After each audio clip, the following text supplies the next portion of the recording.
Welcome to the Slop Temple. We pray this video helps. You start by powering devices and minimizing interference. Charge the 5 below switch controller or install batteries. Low power prevents pairing.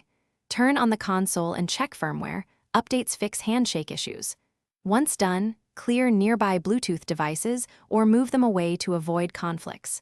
Make sure the controller is within 1 to 2 meters of the switch. Now, keep the controller powered and the console awake. We're ready to initiate the pairing routine in the next step. You press and hold the controller's sync button until the LEDs flash. This puts it into pairing mode, and that's critical because steady lights won't pair. Next, navigate the switch. System settings, controllers and sensors, then change grip/order.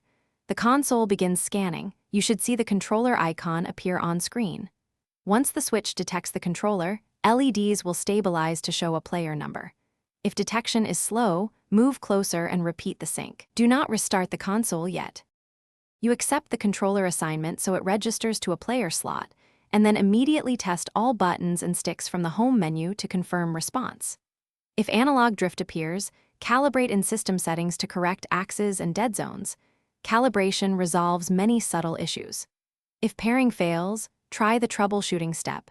Reattempt sync, swap to fresh batteries, or connect with a USB cable to force recognition. Most problems are power or distance related, so replace Thanks for watching. Consider subscribing if we helped you.